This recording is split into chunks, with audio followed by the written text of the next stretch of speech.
प्रदेश के अंदर एक संदेश देने का काम किया है, क्योंकि इस चुनाव में यहाँ जितने भी मंच पे बैठे नेतागण हैं, आप सभी लोगों ने इस चुनाव में पहले समिति का चुनाव हुआ, कल संघ का चुनाव प्रारंभ हुआ और अभी आने वाला क्रय विक्रय का चुनाव। और हम लोग लगातार क्षेत्र में रहकर यही प्रयास किया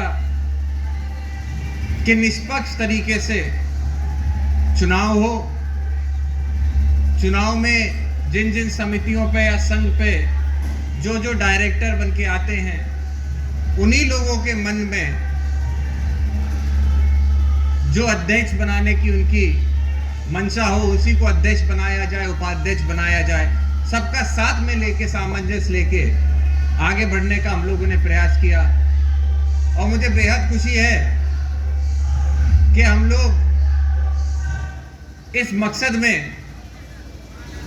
बहुत बड़े पैमाने पर सफल भी हुए कि सिर्फ इटावा ही नहीं बल्कि औरैया जिले के अंदर भी कई ऐसी समितियां हैं और कई ऐसे संघ हैं जिसपे हमारे लोग निर्विरोध चुनकर आए हैं, जहां पे भारतीय जनता पार्टी की सरकार है। और इस चुनाव में हमने देखा कि पूरी बेईमानी के तरीके से इस चुनाव को सामने तो कहते रहे अधिकारी कि निष्पक्ष चुनाव होगा, लेकिन पीछे किस तरीके से बेईमानी करने का प्रयास किया गया यह आप हम भली भांति जानते हैं। प्रकरण आपने भी सुना होगा, जब हम लोग जिलाधिकारी महोदय के कार्यालय पे गए थे अपनी शिकायत करने के लिए, जब संघ का चुनाव शुरू हुआ, समिति का चुनाव शुरू हुआ था, और अधिकारियों द्वारा प्रयास यही किया जा रहा था कि बेईमानी तरीके से मेंबर बढ़ा दिए जाएं दूसरे पक्षों के। क्योंकि देखिए, सहकारिता क्षेत्र के अंदर नेताजी ने अपनी शुरुआत की। आज नेताजी हमारे बीच में नहीं है। इस मंच के माध्यम से हम सभी की तरफ से मैं उन्हें श्रद्धांजलि अर्पित करता हूं। लेकिन जिस तरीके से नेताजी ने अपनी राजनीति की शुरुआत की, और सबसे पहले जब वो सरकार में उनकी भागीदारी रही, सबसे पहला विभाग जो उनको मिला था वो सहकारिता विभाग था। और जिस तरीके का काम उन्होंने सहकारिता क्षेत्र के अंदर किया, उसी से पूरे प्रदेश और देश के अंदर एक बड़ी छवि नेताजी ने बनाने का काम किया। और वो ऐसे भी किया क्योंकि सहकारिता जो है वो सीधे किसानों से जुड़ा हुआ क्षेत्र है।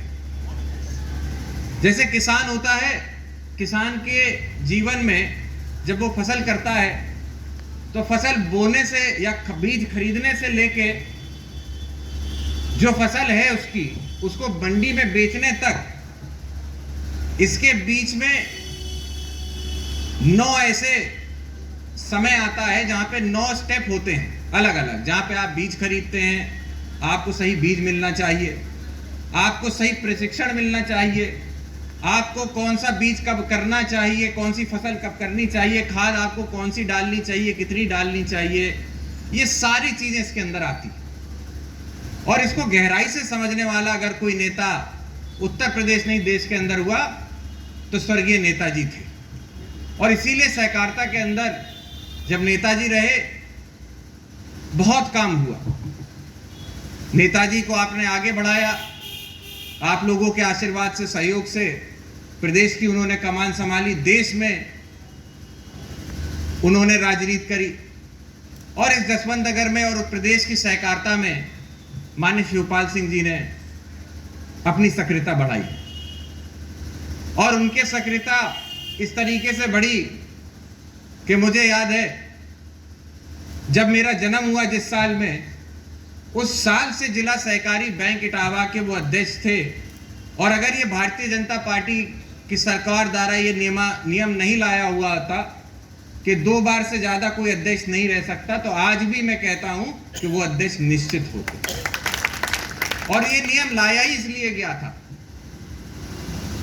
क्योंकि भारतीय जनता पार्टी या और किसी अन्य पार्टी ने सहकारिता के क्षेत्र को कभी समझने का प्रयास नहीं किया। अगर किया तो सिर्फ लूटने का प्रयास किया। चाहे वो बीजेपी की सरकार हो, पहले जब बसपा की सरकार रही हो, उसमें बैंकों की और समितियों की क्या स्थिति होती थी, यह आपको हमको पता है। जबरन जो अध्यक्ष बनाए गए, जो सहकारिता से क्षेत्र से नहीं जुड़े हों, उन्होंने अपनी जेबें भरने का काम किया और इसके तत्पश्चात परिणाम ये रहा कि समितियां लॉस में चली गई, ब्रांचें लॉस में चली गई और कई कई जिलों के जिला सहकारी बैंक उन पर ताला लग गया।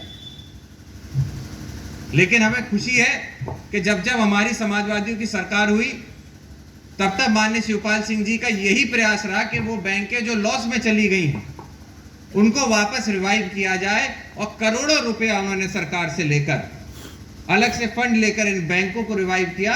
मुझे आज भी याद है कि जब पिछली सरकार थी उसमें 18 बैंक हैं जो पूरी तरीके से खत्म हो चुकी थी उत्तर प्रदेश के अंदर, उनको वापस खड़ा करने का काम माननीय शिवपाल सिंह जी ने किया। फिर जब भूमि विकास बैंक में अध्यक्ष रहते हुए उन्होंने बहुत सारी स्कीमें चलाई किसानों के लिए, और हमें तो खुशी है कि आज इस समिति का नेतृत्व करने के लिए पूर्ण में रही है। लेकिन हमारे सामने एक महिला जब इसका नेतृत्व करती है तो निश्चित ही महिला सशक्तिकरण के लिए भी किस तरीके से हम लोग काम कर रहे हैं, ये भी अपने आप में सराहनीय बात होती है और आगे भी होना चाहिए। तो जब ऐसा हुआ तो जिला सहकारी बैंक के अंदर भी, ताकि महिलाएं सशक्तित हो सकें, उसके लिए माननीय शिवपाल सिंह जी ने 3% के दरों पर महिलाओं को अपना व्यवसाय शुरू करने के लिए लोन देना शुरू किया था। आज तक ऐसी योजना कभी नहीं रही और बहुत महिलाओं को लोन दिया। किसी ने कढ़ाई बुनाई के लिए पैसा लिया, उन्होंने अपने सेंटर खोले।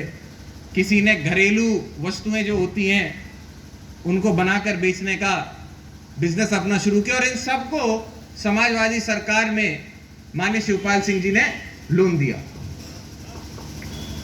और ऐसी ही योजना हम लोगों ने कई योजनाएं चलाने का काम किया। जब जब हम लोग की सरकार रहती है तब तक आप देख सकते हो खाद के लिए इस क्षेत्र के ही नहीं बल्कि उत्तर प्रदेश के अंदर कहीं दिक्कत नहीं होने देते। प्रयास यही रहता है कि सही समय पे खाद मिले और उससे जरूरी है कि ब्लैक में खाद ना होने पाए, क्योंकि किसान पे जितनी बड़ी चोट ये ब्लैक में खाद बिकती है इसकी पड़ती है और किसी की नहीं पड़ती। जहां पे एक एक बोरे पे 300-300 रुपया ऊपर से लिया जाता है, 400-400 रुपया ऊपर से ले लिया जाता है। आज इस जसवंत नगर के अंदर मैं कह सकता हूं कि हम लोग की सरकार ना हो, विपक्ष में हो, उसके बाद भी आपके नेता माननीय शिवपाल सिंह जी की यह है दम कि अगर कोई भी खाद कमी पड़ती है तो दूसरे जिलों में जो रैक जाती है, दूसरे प्रदेशों में जो रैक जाती है, उन रैकों को मोड़कर आपके जसवंत नगर और इटावा जिले को रैक देने का काम है।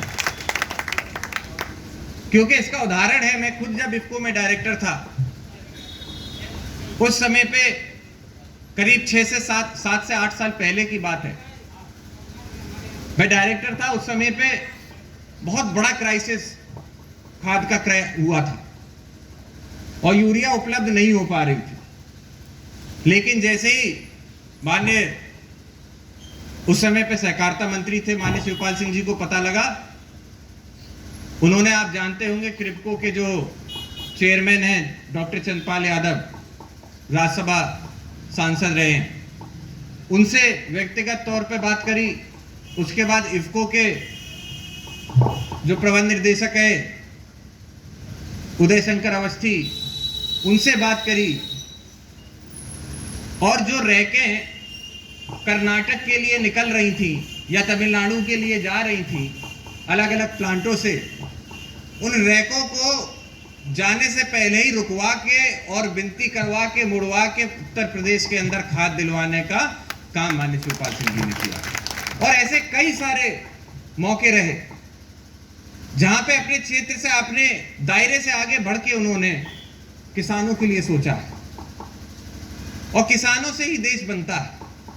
जब जब चाहे प्रधानमंत्री हो, मौजूदा प्रधानमंत्री हो, पूर्व में रहे हो, पूर्व में मुख्यमंत्री रहे हो, जो भी नेता होता है वो अपने जब भाषण की शुरुआत करता है तो सबसे पहले बात किसानों की करता है लेकिन इन मंचों से उतरने के बाद जब वो क्षेत्र में जाता है या जब उसको सरकार में होता है, तब वो किसानों की बात नहीं करता है, तब उन किसानों को भूल जाता है। ऐसा हमने पूर्व में देखा है कि इस भारतीय जनता पार्टी की सरकार में, अभी आप बताइए आलू की क्या स्थिति। और ये सच है कि जब माननीय शिवपाल सिंह जी ने ये मुद्दा आलू का उठाया, तब सरकार होश में आई है, तब कोई कार्रवाई शुरू करने जा रही है। तो मेरा आपसे यही कहना है कि जिस तरीके से हम लोगों ने चुनाव यहां का निर्विरोध किया है, यह अपने आप में दिखाता है कि जो एकजुटता हमारे बीच है, यही आपकी हमारी सबसे बड़ी ताकत है। आज इस प्रांगण के नीचे मैं कह सकता हूं सभी समाज के लोग बैठे हुए हैं, हर वर्ग से, हर समाज से कोई ना कोई आता है। कोई ये नहीं कह सकता कि एक ही समाज की बात होती है।